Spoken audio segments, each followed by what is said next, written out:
Salam əziz dinləyicilər, Valideyn Saatı efirdədir. Mən Rasif Dünyamaliyev sizlərlə birlikdəyik və bu günləri çox vacib bir mövzunu müzakirə eləyəcəyik. Valideynlər üçün hər zaman vacib mövzuları müzakirə edilir. Bu gün daha da vacib mövzulardan biridir.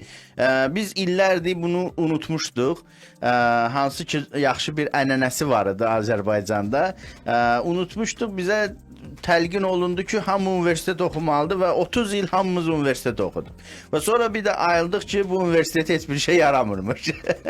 Və demə peşə təhsili də varmış və bu günləri biz peşə təhsilini müzakirə eləyəcəyik. Ümumiyyətlə valideynlər övladları üçün peşə təhsilini seçə bilərmi? Seçməlidirmi? Seçsə uşaqları nə əldə edəcək?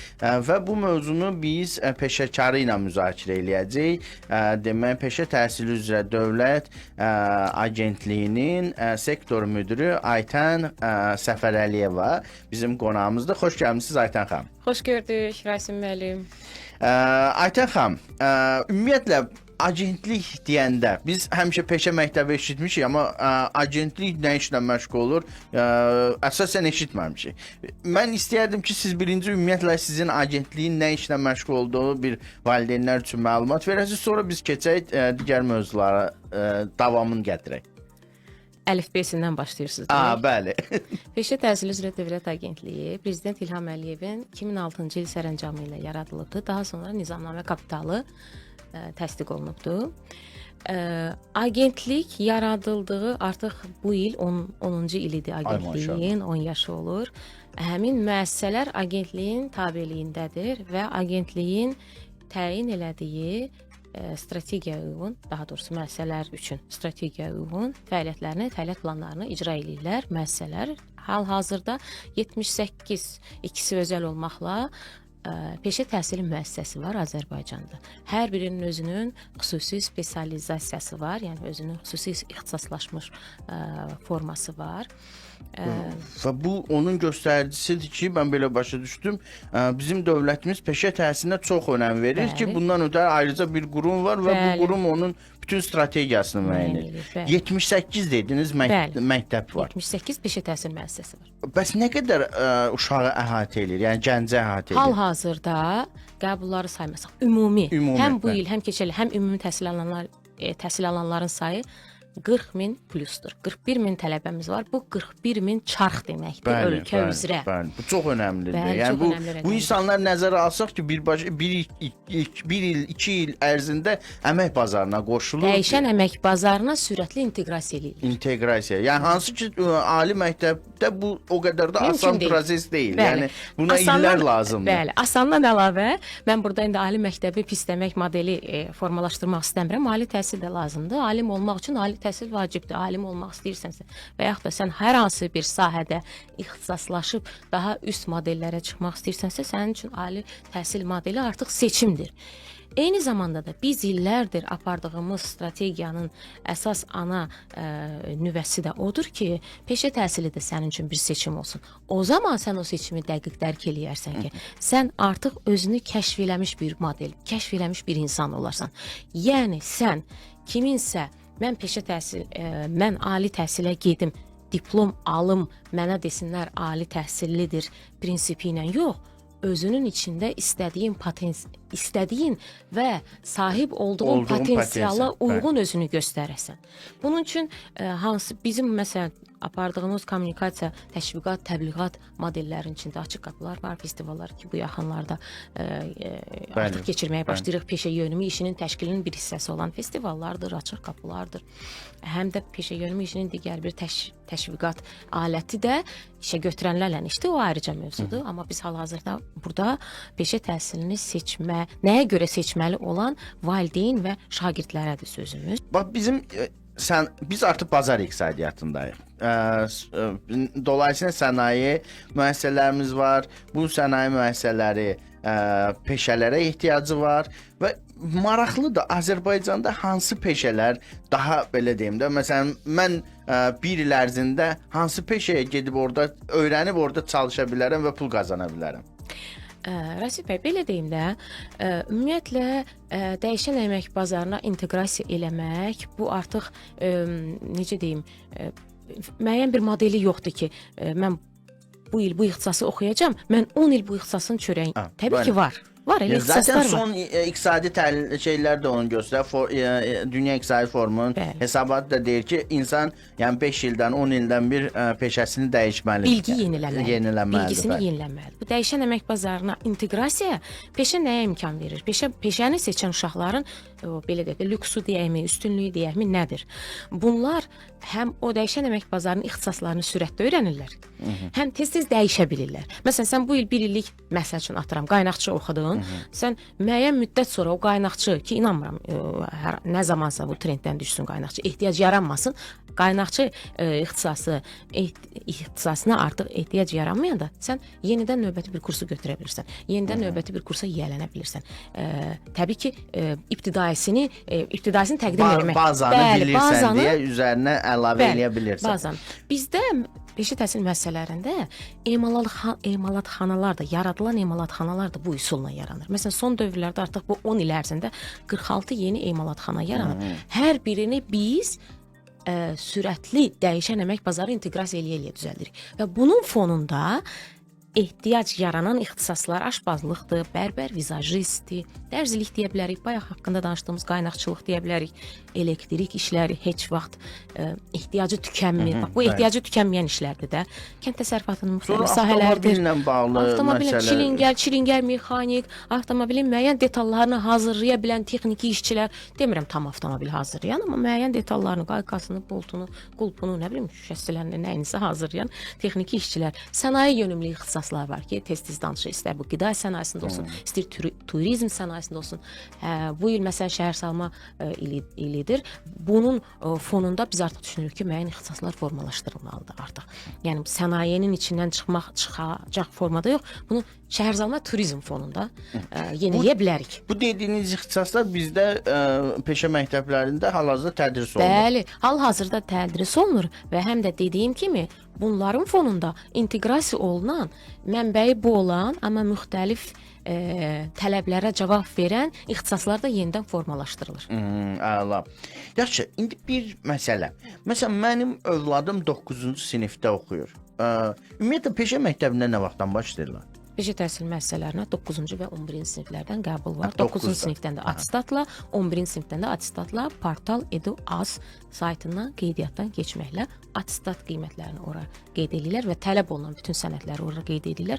Yeri gəlmişkən iyul ayında bizim tələbə qəbulumuz başlayacaq və bunun artıq kommunikasiya işartılarını verməyə başlayırıq. Bu da imtahanla qəbuldur, yoxsa? Yox, tələbə attestat qiymətləri ilə Sadəcə o məlumatları daxil edir, müraciət edir və qəbul olur. Bəli, ilk 5 ixtisas seçə bilir. 5 ixtisasdan sonra artıq avtomatik olaraq qruplar dolduqca məktəbdəki qiymətləri əsas götürülərək yerləşdirilir. Məktəbdəki attestat qiymətlərinin ortalama balı əsas götürülərək yerləşdirilir. Əla. Çox maraqlı. Bu yaxşı, əslində bu çox asan bir prosesdir ki, insanlar bura rahatlıqla cəlb olunsun. Bəs buranı məsələn müraciət çoxdur sadəcə Rəsib bəy. Çoxdur müraciət. Sözünüzü kəsirəm. Müraciət çoxdur deyə bizim üçün də çətindir. Müəyyən etaplarda istəyib qəbul ola bilməyənlər var. Hansı ki məqsədli şəkildə peşə təhsilinə gəlirlər, amma baxırsan ki, avtomatik olaraq digərinin balları üstün olduğu halda adam qəbul ola bilmir.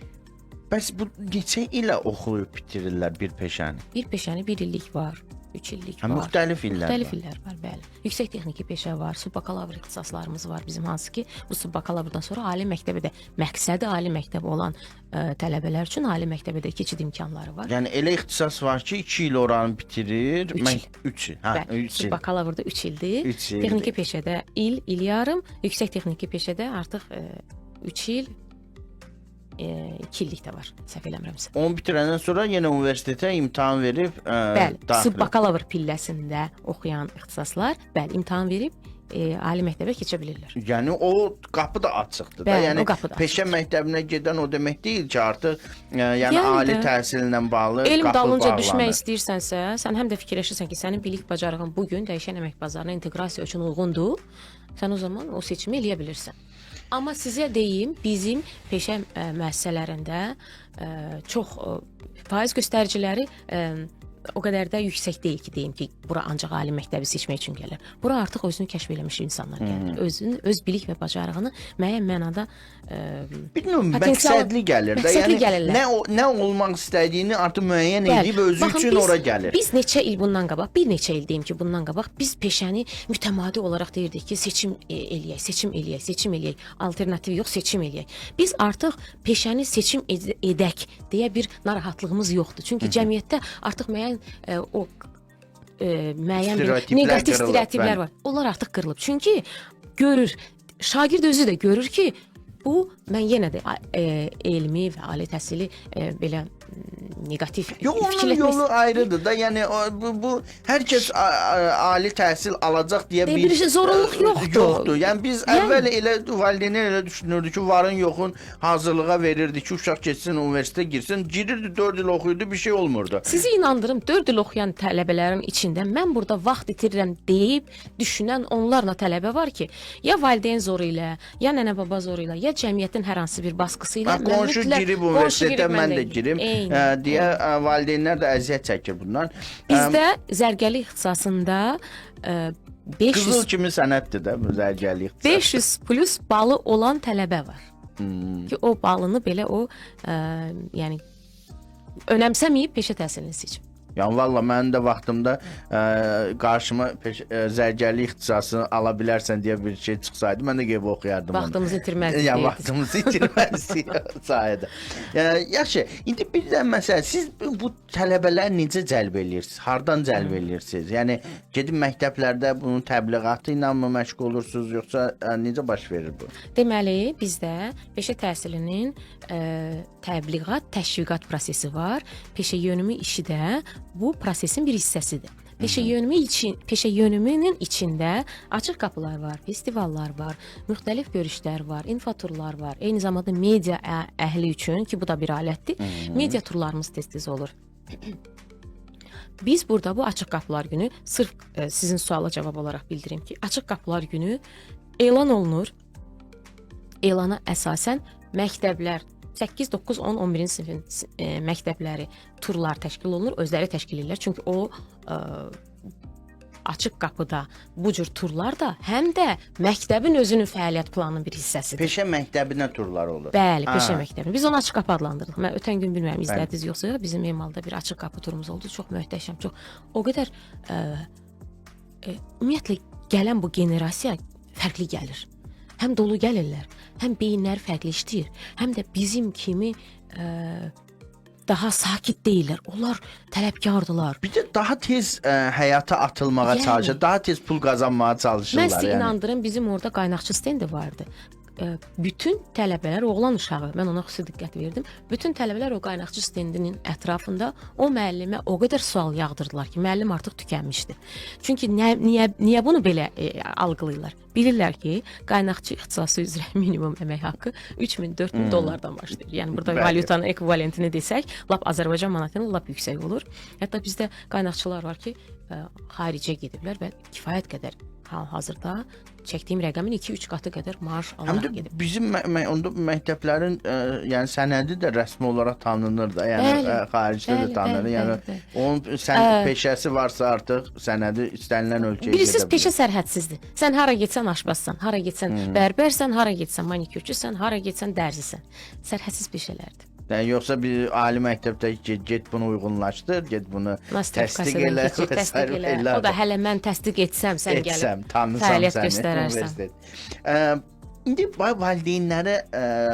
valideynləri maraqlandıran bir sualda. Mən valideyn olaraq necə bilə bilərəm ki, mənim övladım peşə təhsilinə yatqındır, yoxsa onu elmin dalınca göndərim? Belə bir şey varmı? Yəni sizdə bir anket varmı? Eləyirsinizmi? Yəni bunu məktəblərdə tətbiq eləyirsinizmi? Yaxud bir valideyn ola bunu necə dəyərləndirsin valideyn? Çox gözəl, çox belə incə sualdır. Ümumiyyətlə bizim bu təşviqat işində əsas hədəf qruplarımızdan da biri valideynlərdir. Yəni şagird valideynlərdir. Ata-ana fərqi yoxdur, valideynlərdir. Valideynlərlə iş prinsipi necə təşkil olunur? əvvəla dediyim kimi bu peşə yönümü işinin bir alətindən istifadə olunur. Bundan ziyadə biz tez-tez valideynə bizim peşə müəssisələrində valideyn yönümlü bir iclaslar, promo aksiyalar, ümumiyyətlə bizim səhifələri düzdür, indi biz hər valideynə demək olmur ki, gəl bizim səhifəmizi izlə. Valideyn özü məncə burada ən çox valideyn özünün üzərinə yük düşür. Məsələn, uşaq balaca vaxtından boş vaxtında hansı iş görürsə, o uşağın yükü odur. Demək onda hobbisi də daha çox onu həyəcanlandıran nədirsə, bilik və bacarığı ona yatxın olacaq. Valideyn uşağını körpə yaşından izləməlidir. Əvvəllər xatırlayırsınızsa, orta məktəblərdə əmək dərsləri var idi. Bəli. Bu əmək dərsi ilə uşağa o qədər intuitiv əl bacarıqlarına yatxın. Hamımızın əslində o evdə rozetka dəyişmək, elektrik açarı düzəltmək və s. o əmək dərsindən qalan bacarıqdır da. Yəni indiki uşaqlar onu bilmir, bacarmır yəni. Peşə təmayüllü siniflər layihəsi var. Peşə təmayüllü siniflər layihəsi var. Bəli, Təhsil Nazirliyinin təqdirə layiq layihədir. Və bu layihədə həmin o necə ki təmayüllü siniflər var, eləcə də peşə təmayüllü siniflər var ki, artıq oranı seçən uşaq artıq bilirsiniz o potensial peşə məktəbinin potensial peşə məktəbinin tələbəsidir. Həm də ora gələn uşaq artıq bilirsən ki, bu peşəni seçəcək. Bu ali məktəbisi. Bu bilir ki, bunun özündə nəsə var və bu yox, yəni bu söhbət şagirddən gedir. Şagird yox, artıq valideyn bilir ki, bu uşaqda nəsə var. Ona görə də bunu həmin layihəyə yönləndirir. Valideynlər onda buna baxmalıdır ki, uşağın bir şeylər bacarırmı? Nəyə yatkındır? O zaman o uşaq belə deyir də, biz neyinirik valideyn olaraq? Sənə hazırlıqlara qoyuruq ora-bura ki, uşaq bilmədiyi şeyləri öyrənsin. Amma məsələn heç onu təsərrüfat işinə qoşmuruq da. Məsələn ev təsərrüfatında bir işə qoşmuruq ki, görək ki, onun əlindən nə gəlir.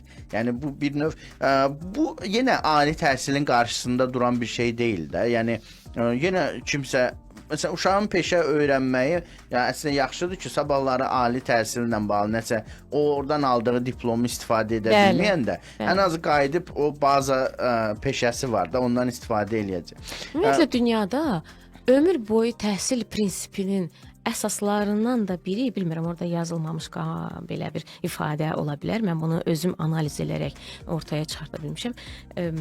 Daha doğrusu özüm analiz eləmişəm ki, belə bir şey ola bilər. Sən ali təhsilli olsan belə, sən alim olsan belə, sən mütləq bir yan peşən olmalıdır böyründə. Ki, həyatda hər şey ola bilər. Sən bu yan peşən həmişə sənin dadına çatmalıdır. Bizdə əksərən kişilər üçün bu sürücülükdür. Ona görə görürsünüz hamı alır və sürücü vəsiqəsi alır. Bu əslində sonra da neqativ yaradır da. Hamı deyir ki, universitet oxumuşam, amma mən sürücü işləyirəm. Yəni okey də demək onda universitet oxumamısan da. Yanlış statistikaya səbəb olur. Yəni bəli, razıyam mən sizinlə. Bəs belə deyək, bu indi baxın biraz sahibkarlıq, startup şeyidir. İnsanlar çalışır ki, öz işini qursun. Ya bununla bağlı peşə məktəblərində siz nə edirsiniz? Yəni o şeyi də göstərirsinizmi? O vizyonu da göstərirsinizmi ki, məsələn ali təhsildə əslində bu biraz çətindir də ki, mən öz işimi qurmaq üçün ali təhsil oxuyacağam universiteti, sonra öz işimi quracağam. Amma peşə məktəbində daha asandır da. Məsələn oxudun, qurtardın, tutaq ki, qənnatçı peşəsini, düzdürmü deyirəm? Bəli. Qənnatçı, şirniyyatçı. Gedib öz seximi açacağam və orada öz menyu reseptimə uyğun şirniyyatlar düzəldəcəm. Bu beyinə daha yatkındır. Bunu uşaqlara çatdırırsınızmı? Yəni necə yanaşırlar uşaqlar buna? Bir case deyim. Bizim Sənaye və İnnovasiya üzrə Bakı Dövlət Peşə Təhsil Mərkəzində bir tələbəmiz var idi. IT ixtisası üzrə oxuyurdu ya da texniki dəstəkçi ixtisası üzrə oxuyurdu. O özünün hal-hazırda bir şirkətini açıb, telefonların texniki dəstəkçisi mexanizmlərini, usta təmir mexanizmi. Və bizim oradakı tələbələri də artıq işə götürən kim işə götürür.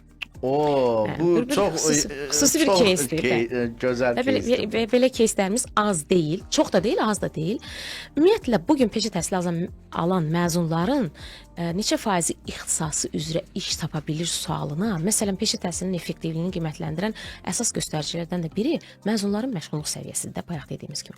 Məsələn, 2019 Milli Observatoriyanın 2019-2024-cü illər peşə təhsil müəssisələrinə məzun olmuş şəxslərinə dair istinadı desək, ümumilikdə 19-24-cü illərdə peşə təhsili məzunlarımızın məşğulluğu 40% olmuşdur.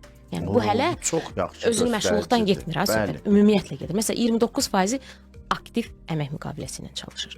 6% sahibkarlıq fəaliyyəti ilə çalışır. 2% özünü məşğulluq proqramına qoşulub. 3% də hələ ki təhsilini davam etdirir. Bunlar rəsmi rəqəmlərdir. Bəs 64 minə yaxın məzunumuz isə ümumilikdə bu statistika bizim 64 min məzunumuzu əhatə edir. Hal-hazırdakı 40 min tələbəmiz var, amma bizim əvvəlki məzunlarımızın da bir 20-24 minini əhatə edir. Gəldik sualın əsas o hissəsinə, nüvə hissəsinə ki, deyirsiniz bunlar özün məşğulluğu necə adaptasiya olurlar və ya da necə başlayırlar? Necə başlayırlar, başa düşürlərmi ümumiyyətlə bu vizyonu? Biz ümumiyyətlə onların, deyim, hal-hazırda peşə təhsilinə gələnlərin vizyonları artıq fərqlidir. Onlar artıq alıb satmaq mexanizmi ilə işləyirlər. Bizim peşə təhsil müəssisələrində müəyyən layihələrimiz oldu. Peşə təhsilində kommunikasiya bacarıqlarının və sahibkarlıq bacarıqlarının inkişaf etdirilməsi istiqamətində bir layihəmiz oldu. Bu layihədə biz peşə təhsil müəssisələrində təhsil alan tələbələrə nə öyrədirdik? Məhsulun hər hansı bir bacarığını, bu sən tutaq ki, əl məhsulunda ola bilər, beyin məhsulunda ola bilər. Bacarığını satmağı bacar. Özünün portfolyonu yarat. Bugün hər birimizin əlində Allah'a şükür ki, bu özümüzü göstərə biləcəyimiz bir telefonumuz var. Sən bu bacarıqları artıq, yəni özünü necə sata bilərsənsə, özünü satmaq burada belə kobud səslənsə də, təqdim etmək. özünü necə təqdim eləyəcəksənsə, dünya səni elə qəbul edəcək. Sən bunu öz bilik və bacarığından çıxış eləyərək təqdim elə ki, sən bunu sata bilirsən. Dünya səni belə tanısın. Bunu öyrədirsiniz. Bəli. Əla. Bu artıq əlavə layihələrdir. Əla. Bu əsas öyrədilməli məsələ budur. Bunu öyrədəndən Artıq sonra onlar rasizmlə qabağını ala bilməzsiniz o uşaqları.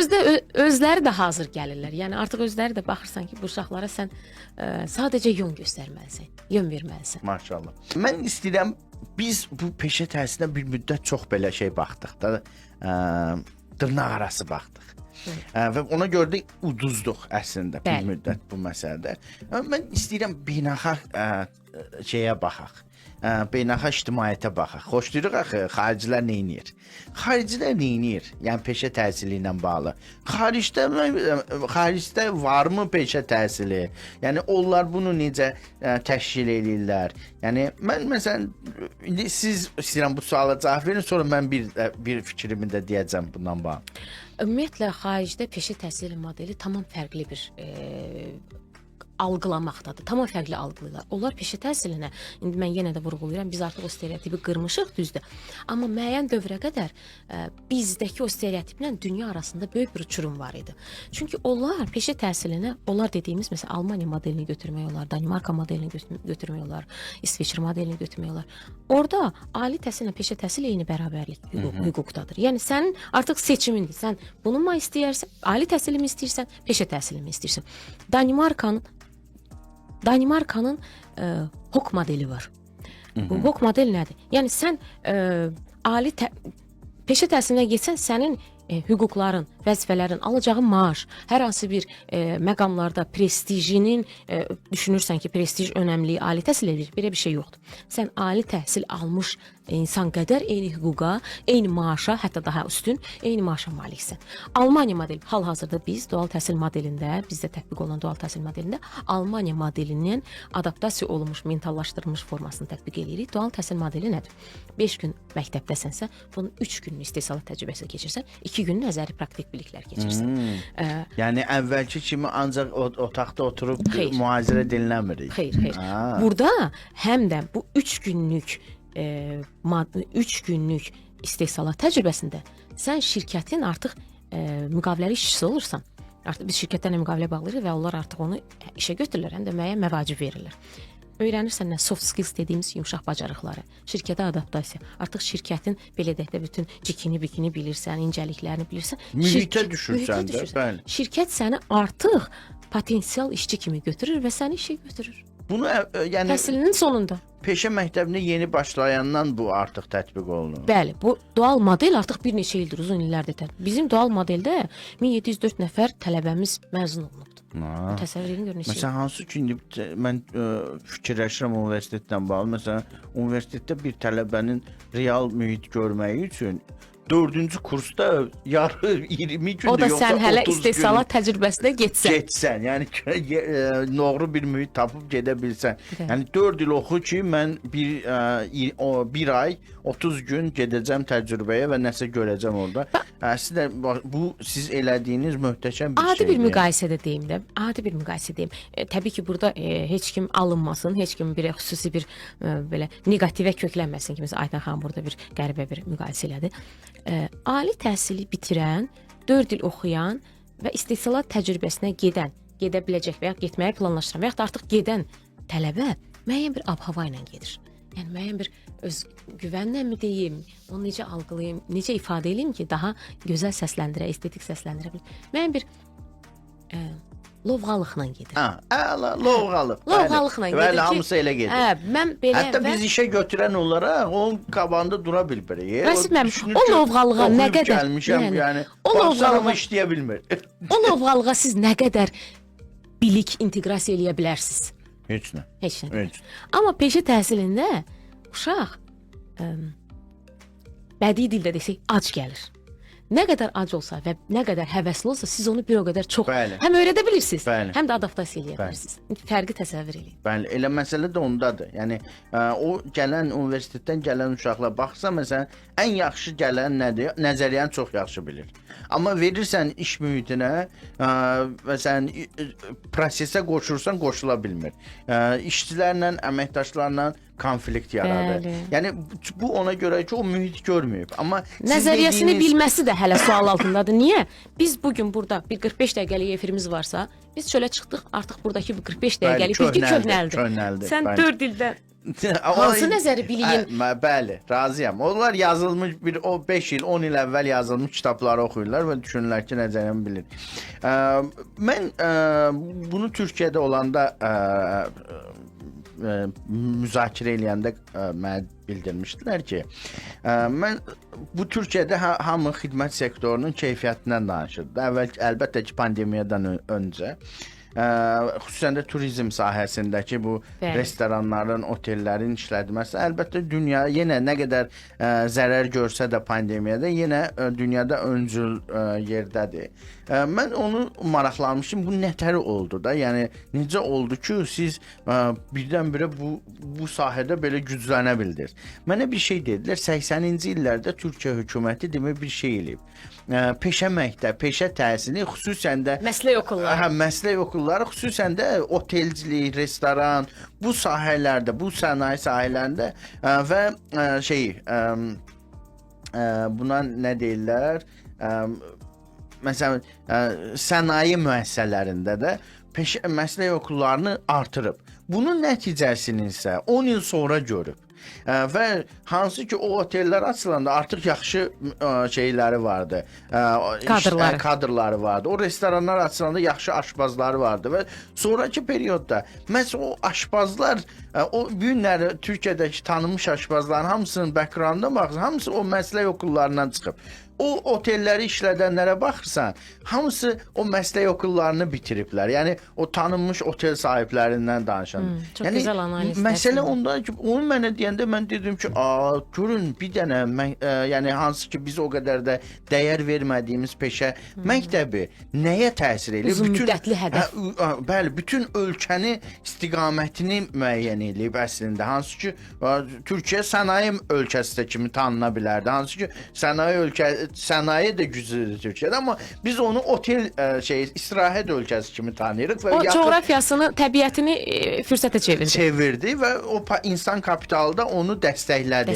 İndi məsələ də onda ki, bunu baxanda biz bizdə də bax o potensial var. Yəni bizdə onu istifadə edə bilər. Yəni əlbəttə ki, bu valideynlərin yanaşmasını qıra bilsək də, yəni dediyiniz kimi bu yaxşı göstəricisi 41 min tələbənin olmağı, o demək ki, artıq biz o proses başlayır. Bəli, İndi proses qalır davam etmək. Davam etmədə inkişaf etdirmək. O da keyfiyyətdən asılıdır. Bəli. Yəni davam etmək insan o etibar eləyiblər, o etibarı doğrultmaq üçün keyfiyyətli xidmətdən çox şey asılıdır. Və bu günləri mən izləyirəm mətbuatdan qarşıma çox çıxır.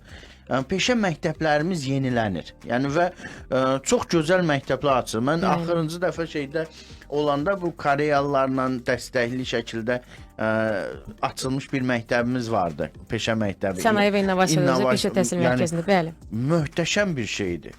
Lənkəran Dövlət Peşə Təhsil Mərkəzi cənab prezident açılışına getdi. Yəqin ki, izləmisiniz. O məktəbin nəticələrini də mən uşaqlar oradan sosial mediada olan müəllimlər var, onlar paylaşırlar nəticələri. Adam baxır, yəni artıq istehsal eləyirlər. Yəni bəli. artıq avadanlıq istehsal eləyirlər. Orada təsərrüfat deyəsən var, oradan məhsul yığırlar. Yəni insan bunları görəndə sevinir. Öz məhsullarını satırlar.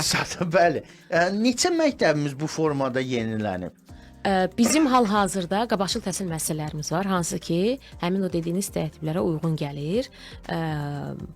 Amma eyni zamanda cənab prezidentin ötən il verdiyi sərəncamla 21+2, 21 yeni təhsil müəssisəsinin yaradılması, 2 təhsil müəssisəsinin əsaslı təmir olunması da nəzərdə tutulub, hansı ki, bu mütəmadi reallaşdırılacaq. 21-i yenisi Bəli, 21-i qurulacaq. yenilənəcək. Emalatxanası, infrastrukturu, bütün hər şey yenidən təşkil olunacaq. Biz bu gün əlimizdə olan peşə təhsil müəssisələrində də yeni emalatxanalar yaradırıq ki, bu hal-hazırki günümüzə uyğunlaşdıraq. Çünki tələbə qəbulumuz bizim dayanmamalıdır. Bir məqamı qeyd etmək istəyirəm. Bayaq söhbətimizin əsnasında da nümunə olaraq gətirdik Almaniya modelini. Almaniya modeli sizcə 2-ci Dünya müharibəsindən sonra iqtisadiyyatını necə dirçəltdi? Texniki peşə ixtisasları ilə birgə. Həmin o qüvvə ilə birlikdə o artıq o qədər daşlaşmış bir peşə təhsil modeli yaratdı ki, biz artıq bugün Alman modelinə bir deyək də ən üst model kimi, Almanların hər hansı bir texniki modelinə ən üst model kimi baxırıq. Türkiyədə də bayaq dediyiniz nümunəyə əsasən Türkiyədə turizm və otelçilik nəyə görə inkişaf elədi? Bunlar baxdılar ki, bunların təbiət və coğrafiyaları yatkındır bunlara üstünlük verməyə. Rusların bir sözü var ya, преимущество verməyə. Bilmirəm, bu analiz nə qədər yerinə düşər yoxsa yox. Uzun illər öncə, indi artıq Türkiyə serial industriyasında artıq yavaş-yavaş səngiyir. Niyə səngiyir? Çünki artıq o məqsədinə çatıb.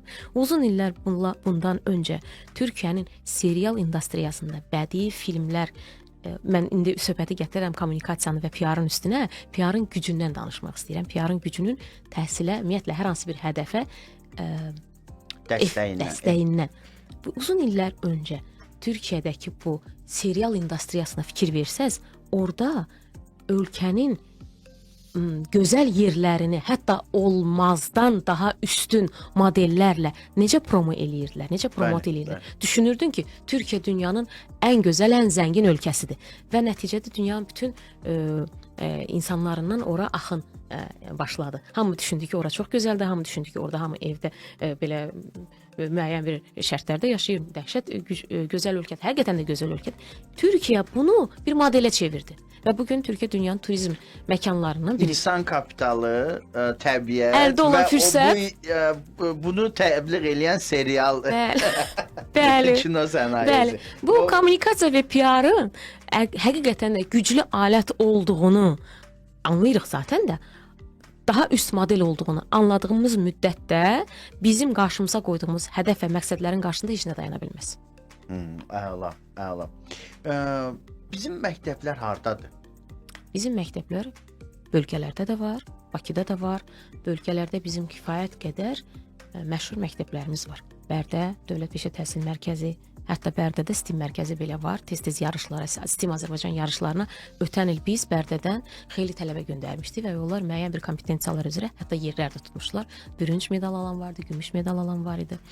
Qəbələ Dövlət Peşə Təhsil Mərkəzi var. Hal-hazırda turizm üzrə daha çox ixtisaslaşmağa meyllidir.